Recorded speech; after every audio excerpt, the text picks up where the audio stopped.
Patrick'le birlikte nesli tükenme tehdidi altındaki Büyük Beşli'nin en özel üyesi Siyah Gergedan'ın peşine düşüyoruz.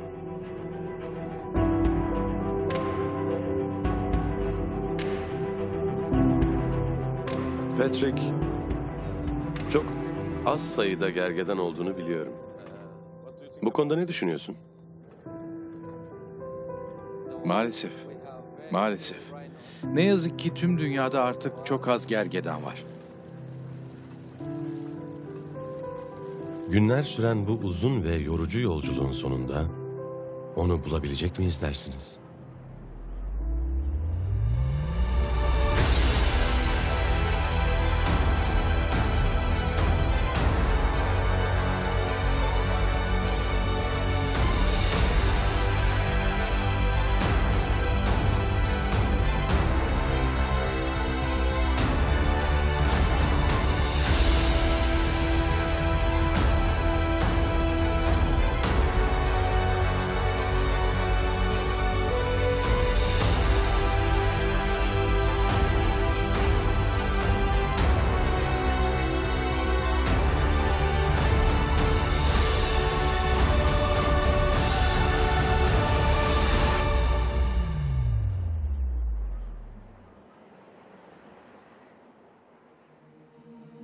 Şimdiye kadar çektiğim fotoğraflardan memnundum.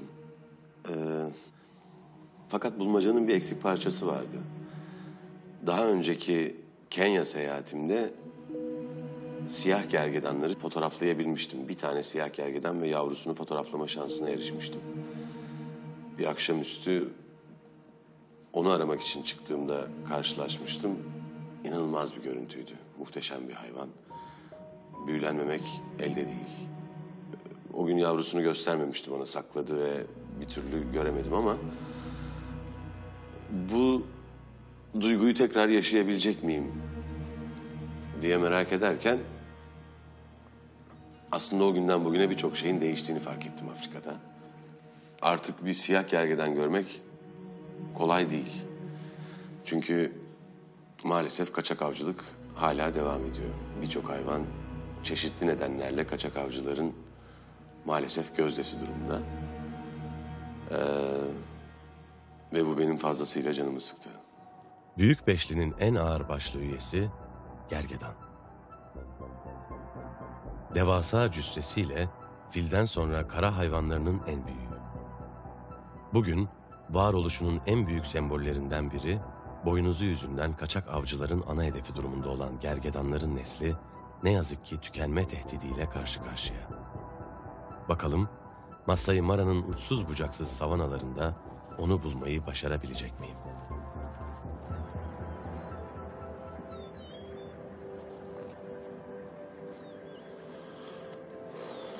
Patrick'le beraber sabah erkenden kalkmış, Masai Mara'nın o kendine has muhteşem gün doğumlarından birine şahit oluyoruz.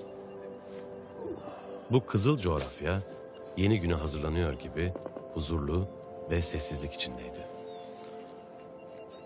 Gergedanı aramak üzere uzun bir yolculuğa çıkacaktık. Rotamızı doğru çizmemiz gerekiyordu. Ve kaybedecek vaktimiz de yoktu. Bu yüzden Patrick ve ben fazlasıyla heyecanlıydık.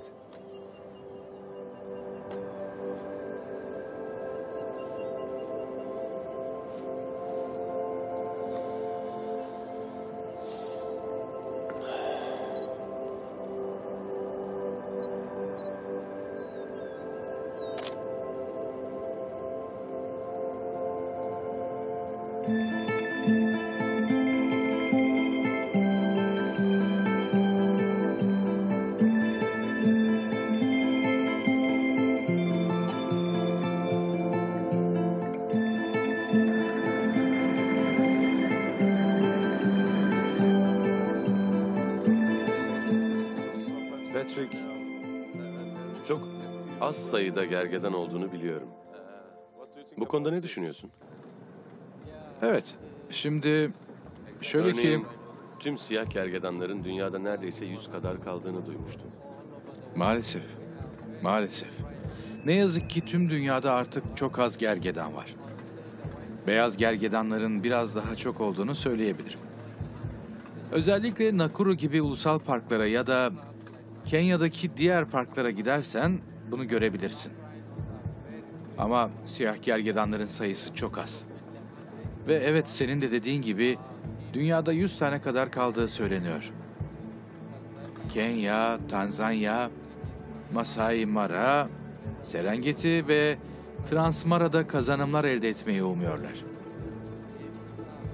Ayrıca kayıtlara göre burada bu 3 bölgede 45 ila 52 arasında gergedanımız var. Bakalım birini bulabilecek miyiz? Patrick çok umutlu gibi görünmüyor. Safariye çıkarken özellikle altını çizmişti. Bir gergedanı bulabilmek için saatlerce yol gitmeniz, Masai Mara'nın en uzak köşelerine doğru yolculuk etmeniz gerekebiliyor. Ve onu görüp göremeyeceğiniz de belli değil. Çünkü yaşam alanları kısıtlandığı için pek fazla göz önünde kalmak istemiyorlar. Bir nevi inzivaya çekilmiş gibiler. Bu ana dek şansımız yaver gitti. Bakalım bu sefer nasıl olacak? Oo, bak gördün mü? Bir aslan yolumuzu kesmiş. Hadi ona bir merhaba diyelim. Koruma ekibi yaralı bir aslanı tedavi edip vahşi doğaya salmış. Patrick son yıllarda nesli tükenmekte olan hayvanları bu şekilde koruma altına aldıklarını söylüyor. Belki gergedan içinde böyle bir uygulama vardır. Kim bilir?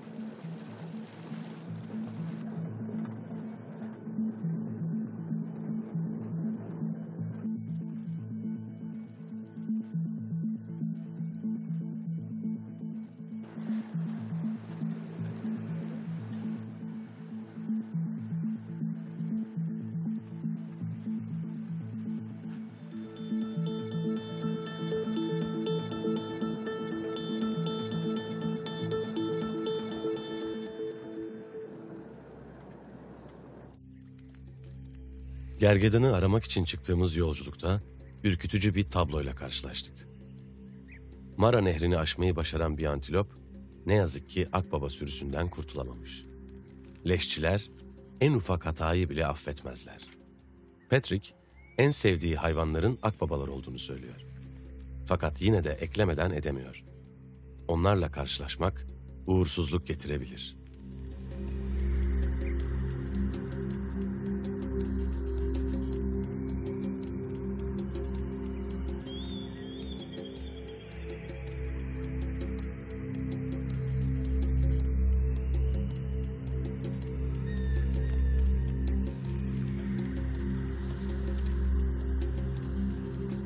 Yolumuza çıkan yüzlerce, hatta binlerce kum tepeleri dikkatimi çekiyor. Patrick, bu tepeler neden böyle? Her tarafa yayılmış olan bu tepeler nedir, anlatır mısın? Bunlar toprak termiti tepeleri. Ama mayt değiller. Toprak altında yaşayan bir karınca türü. Termitlerin yaptığı şey ekosistem için gerçekten çok önemli. Toprağın dengesinin oluşmasında kendi taşıyabilme kapasitelerinin ve çevre faktörlerinin izin verdiği ölçüde oldukça büyük bir rol oynarlar. Bu küçük böcekler yuvalarını inşa ederek bu tepeciklerde yaşarlar. Toprağı kazmaya başlarlar ve derinlerdeki toprağı yukarı yüzeye taşırlar. Kurak dönemlerde dahi termitler bu yoğun çalışma tempolarını sürdürerek toprağın derinliklerindeki su tabakalarına ulaşana kadar kazar ve ihtiyaçları olan suyu yer altındaki su tabakalarından edinirler. Wow. Topiler bunların tepesine çıkıyor. Evet, topiler bunu yapar. Bunu görmüştün değil mi? Büyük kediler de bunları çevresini ve uzak menzilleri görebilmek için gözlem noktası olarak kullanır. Ve istedikleri şeyi avlamaya giderler. Eğer kediler topileri, zebraları ve diğer antilop türlerini avlıyor olmasalardı, bu hayvanlar aşırı otlamayla kuraklığa yol açacaklardı. Doğanın bu dengesi olmadığında oluşacak aşırı nüfus yoğunluğu yüzünden de pek çok alanda denge ve doğal yaşam alanları yok olacaktı. Yani bu tepeler ve yırtıcılar sayesinde burada kesinlikle nüfus artışı olmuyor. Doğada var olan bu muhteşem dengeyi görüyorsun, değil mi? Petri'yi dinlerken duyduklarım karşısında şaşkınlığımı gizleyemiyorum. Doğadaki en ufak bir ayrıntı bile büyük resim için olmazsa olmaz. Her şey birbirine bağlı ve hepsi bir araya geldiğinde bu muazzam, kusursuz yapıyı meydana getiriyor. İnsanoğlunun bazı şeyleri anlaması gerekiyor. Doğa muhteşem, kusursuz düşünülmüş bir yapı üzerine kurulu. Ve doğadaki her şey birbirine bağlı, hiçbir şey tesadüf değil. Her şey de birbirini etkiliyor. Biz insanoğlu olarak doğaya ne kadar müdahale edersek aslında bu dengeyi onarılamaz şekilde hasara uğratıyoruz. Kaçak avcılıkla, doğal yaşamı kısıtlayarak ya da başka yollarla. Eğer siz bu mucizevi yapıya dışarıdan müdahale ederseniz sistemi tamamen çökertebilirsiniz.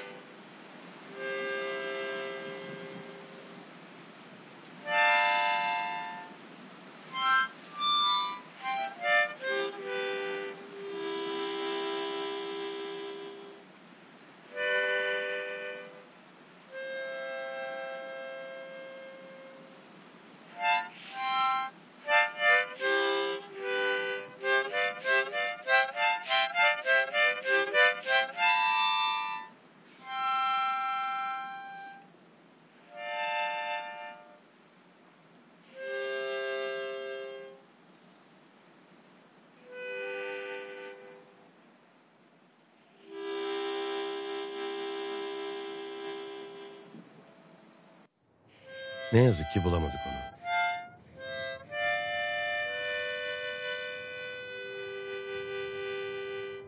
Masai Mara'nın her köşesine, onu bulabileceğimizi düşündüğümüz her yere baktık.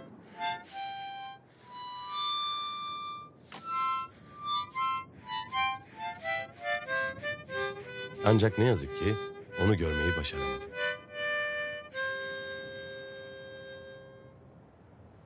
Sanırım gerçekleştirmeyi düşündüğümüz şey tahmin ettiğimden de zor olacak.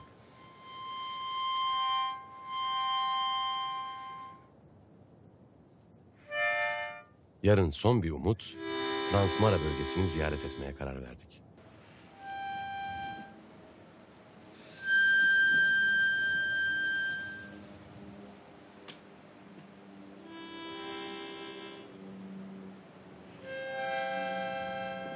Bakalım bu sefer neler olacak?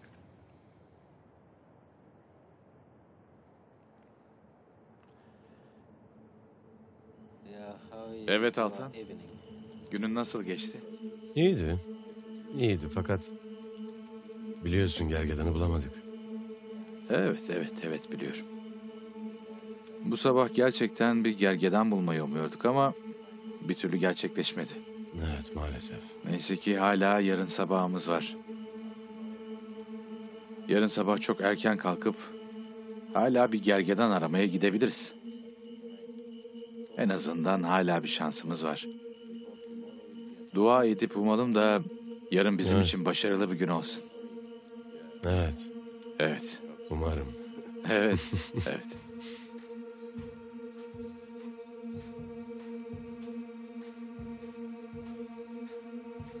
Sonra görüşürüz.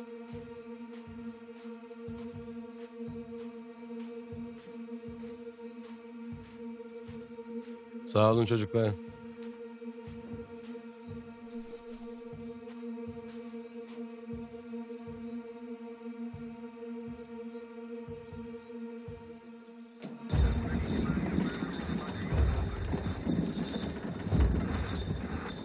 Patrick'le beraber Transmara'da olabileceğine inandığımız gergedanın peşindeyiz. Önce uçsuz bucaksız ovalara, daha sonra da ormanlık alana bakacağız. Bu defa içimde iyi bir his var.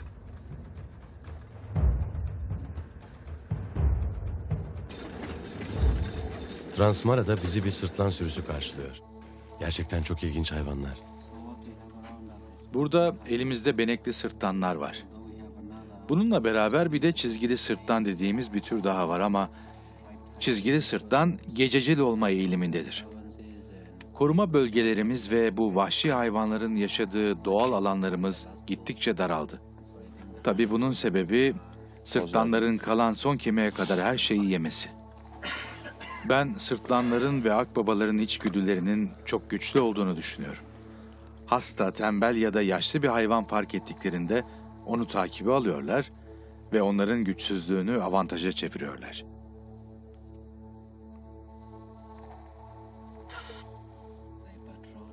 Sırtlanların ve akbabaların bu güdüleri onlara fayda sağlarken diğer canlıların da yaşam alanlarını daraltıyor aslında.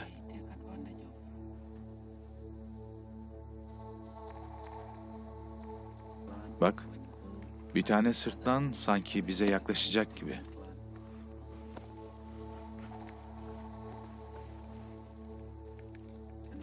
Ön ayakları arka ayaklarına göre daha uzun. Görüyor musun? Evet, görüyorum. Ciddi bir fark var. Yeah, why? Evet, neden peki? Bu uzun süre koştuklarında onlara bir çeşit avantaj sağlıyor. Hazır mısın? Suya giriyor bak. Aynı suyu hem yıkanmak hem de içmek için kullanıyorlar.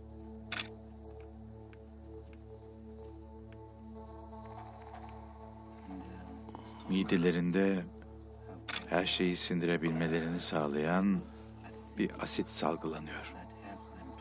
Çürük bir şey yeseler dahi midelerine dokunmuyor.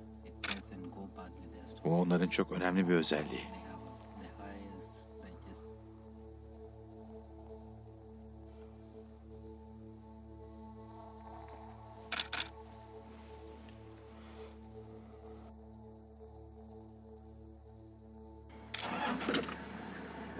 Sırtlanları geride bırakıp yolumuza devam etmemiz gerekiyor.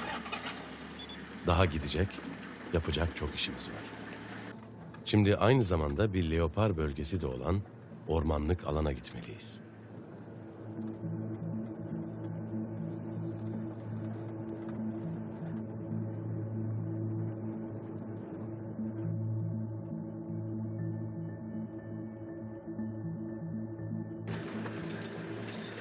Patrick, gergedanların sulak alanlardan hoşlandığını söylüyor.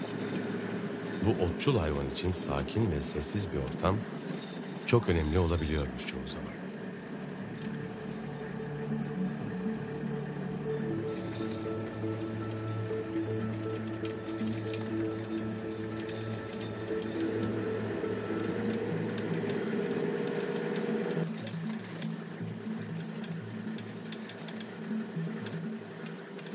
Şunlara bak. Ha, Bak bunları görüyor musun? evet gördüm. Ortalık karışacak gibi görünüyor. Ne oluyor orada?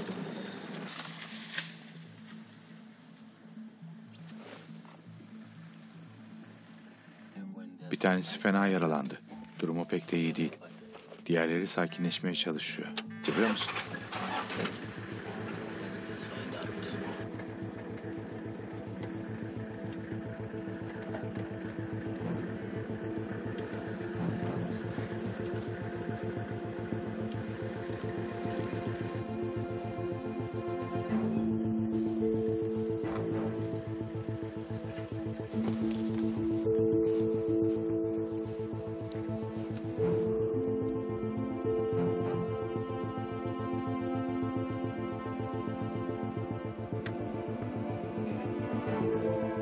Evet. Belki bir kedi onlara sürpriz yapmıştır. Belki bir leopar. Aniden kaybolmuş gibi duruyor. Çünkü eğer babuğun onu hala görebiliyorsa, leopara artık onun farkında olduklarını da göstererek onu kovalayabilirler. Gidelim artık. Gergedandan en ufak bir iz dahi yok. Sanırım bu muhteşem hayvanlar onlara yapılan acımasızlığın, kötülüğün bedelini ortadan kaybolarak ödetmek istiyorlar. Bulmacanın eksik parçasını ne yazık ki fotoğraflayamıyorum. Onu bir an olsun görebilmek için günlerdir yüzlerce kilometre yol yaptık. Ancak o uzun zaman önce buraları terk etmişe benziyor. Sabah safariye çıkarken onu bu sefer bulabileceğimizi düşünmüştüm. Ancak ne yazık ki yanılmışım.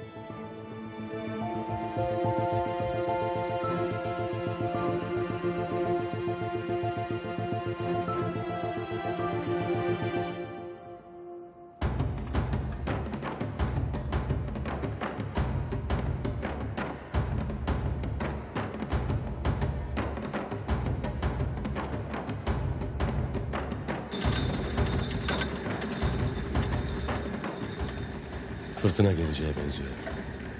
Mara Nehri'ni geçmeyi başarmış bir antilop sürüsünün peşine takılıyoruz.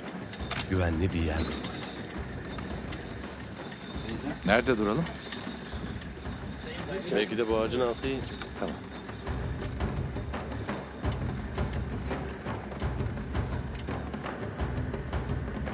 Burası iyi sanki. Evet. Teşekkürler. Rica ederim. Vay canına. Büyük bir fırtına geliyor. Evet. Evet.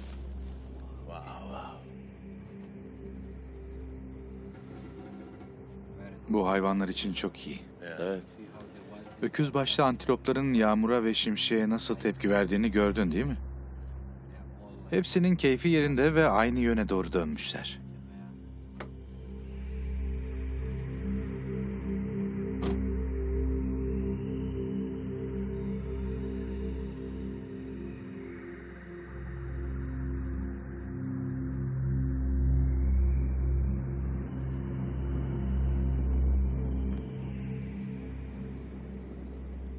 Hepimiz fazlasıyla tükenmiştik. Bu yalnızca fiziksel bir yorgunluk değildi. Aynı zamanda zihinsel de bir yorgunluktu. Sonuçta gergedanı bulmak için çıktığımız bir yolculuk var ve siz doğal dengenin nasıl bozulduğuna ve belki de bir daha asla geri getirilemeyecek şekilde hasara uğratıldığına şahit oluyorsunuz. Bunu kabul etmek çok da kolay değil. Özellikle doğayla iç içe, doğanın her bir zerresine hayran biriyseniz.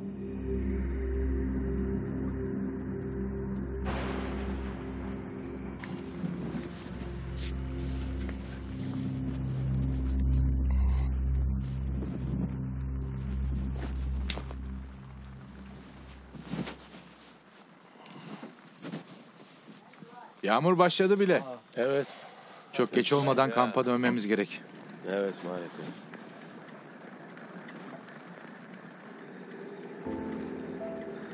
Üzgünüm Altan.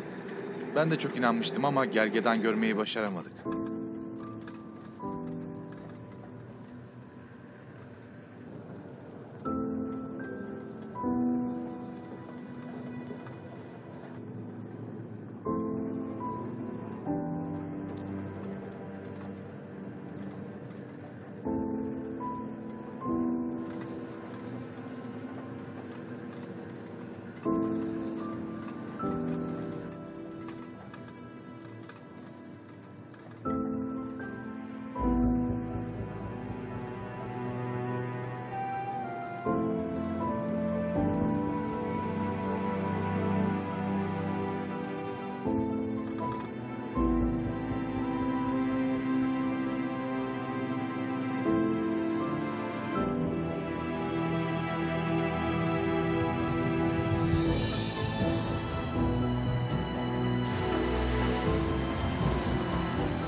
Günlerdir siyah gergedan arıyordum. Ama siyah gergedan Masai Mara'yı terk etmiş gözüküyor. Pink'in söylediğine göre tam bir rakam vermek mümkün değil diyor ama sayıları oldukça azalmış. Ve belki yakın gelecekte siyah gergedanları vahşi doğada göremiyor olacağız. sadece belgesellerde izlediğimiz bir tür olarak kalacak. İşin aslında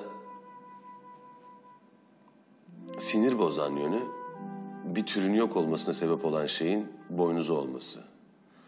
Ve en üzüntü verici taraf da elden hiçbir şey gelmemesi.